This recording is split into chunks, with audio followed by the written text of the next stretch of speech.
So that was a crazy Saturday in China, wasn't it? A crazy sprint race, a good qualifying. I've had a lot of emotion swings watching things unfold today. But welcome back to another video on Racing Grid. I'm James. I'm Max. And yeah, this is our reaction to what happened on Saturday. It was a bit of a crazy way to start your morning, isn't it? It was. I mean, after Australia, I was not expecting that much action in a sprint race, and also in obviously the qualifying as well. That just went down. I mean, what a day to be a Formula One fan, right? And what a day for James to be a Ferrari fan. It's up and down. But how did were you up at 3 a.m? No. You weren't up at 3 a.m. I wasn't. I was up at 6 a.m. and then just watched them back to back. Fair. Yeah. Yeah, I was up at 3 a.m. watching it. Nice. Had to keep as quiet as I could. Oh yeah, well when you saw Hamilton go into that first corner of the sprint race just ahead of Verstappen, because Verstappen is always so aggressive on his starts, and I think with a track like China, much like some other tracks, it kind of works to be starting second rather than first, because you kind of got to cut off second place before that first corner, which can sometimes be hard if they get the same launch as you. Yeah, no, it's true. When I saw Hamilton go on pole for sprint on the Friday, I just thought, where on earth has that come from? I think when we made our predictions, I said, Hamilton could be in for a better weekend, although I didn't envision him being anywhere near, the top three, maybe P5 or something like that. But pole, wow. And then we go to the sprint race and he gets off the line. I thought, it was going to be side by side with Max into turn one. It looked like Max just got a bit of a better start, but Hamilton defended the line into turn one, which was really good.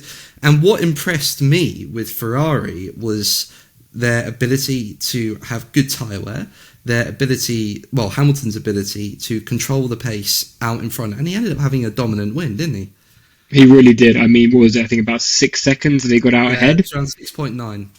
And I think, as we saw, I mean, they were saying in the qualifying that China's never been this hot. It's normally supposed to be kind of 18, 19 degrees, but it was 40 degrees. So the teams and their tyre wear is going to play a big part. Hamilton staying ahead of Verstappen and giving him that dirty air, I think, made a huge difference to him winning that race. It ruined his tyres, and we saw when Piastri eventually got past Verstappen that Verstappen just fell off, he was gone. Piastri fell off as well, didn't he? He was gone. Yeah.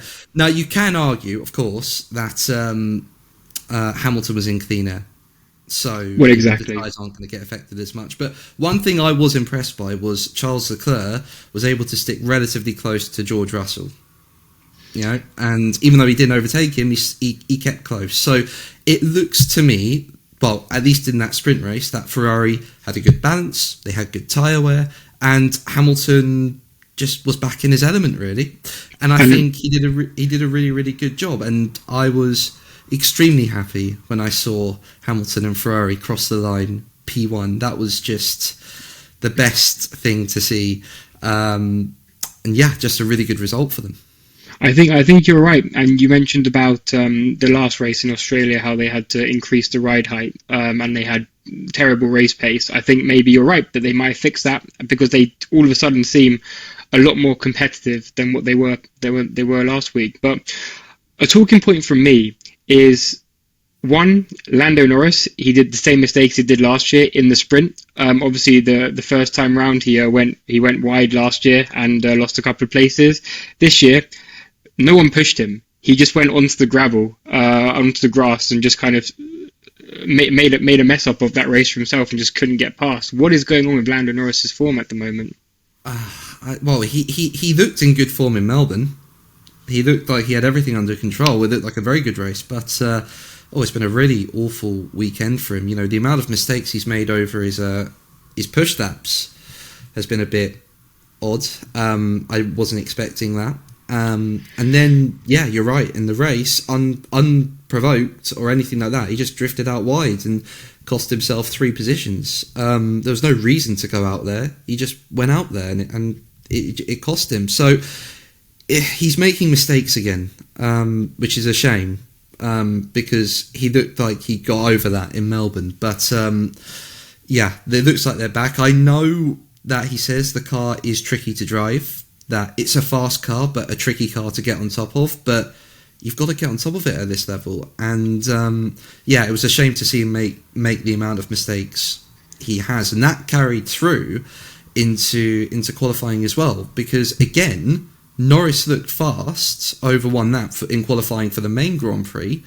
But, you know, he's P3 because of all the mistakes he made on his crucial laps.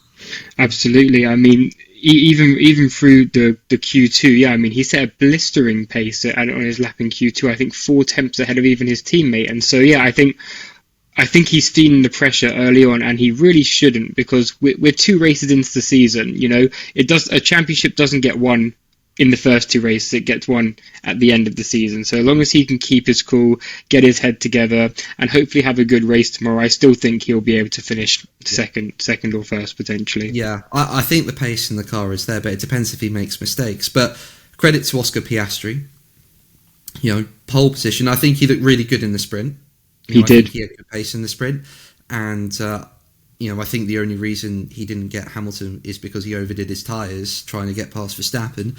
But you go to quali, and yeah, Oscar, you know, when it mattered, delivered, and both his laps would have been good enough for pole in Q3. So fair play to him. He gets his first pole position. You predicted this, so well I done. did. Thank you. Yeah, that was a great lap from Oscar. Great lap from George Russell. I know. To split the McLarens. I mean, as I mentioned to you, I think the podium, I mentioned that the podium was going to be Piastri, Norris and Russell. That is how the top 3 seemed to have shook up. I didn't think Russell was going to have the pace to split the McLarens, though. Honestly, after last weekend, I thought the McLaren was going to be dominant. But I did say to you that Mercedes have a bee in their bonnet now that Hamilton's left, and they want to kind of just try and dominate the season. And I think they're definitely on their way. If they can get Russell and Antonelli high up in those points again tomorrow, they could still be leading the championship by the end of this weekend. I think dominate the season's a bit of a stretch at the moment. But I think yeah, they've definitely got something at the moment, especially in Russell's hands. I think because Russell's probably got that experience, he knows what he's doing in that car, and he's able to extract the best out of it. So fair play to Russell for doing that. But yeah, Ferrari did a bit of a U-turn. They did. You were super happy at 3 a.m. and a bit disappointed, I'm guessing, at 7 a.m. when the qualifying was on. P5, P6, not a lot separating them, but yeah, disappointing day. Sorry, not a disappointing day, disappointing qualifying for Ferrari there. Hamilton actually said after qualifying that changes were made, like maybe small changes were made between between the sprint and quali. I wish they just left the car alone. I wonder why they did make those changes after how well he was doing. You know, maybe it's obviously it's natural to want to try and see if you can change things here and there based on looking at the data, if you can. But I think they should have just left it alone.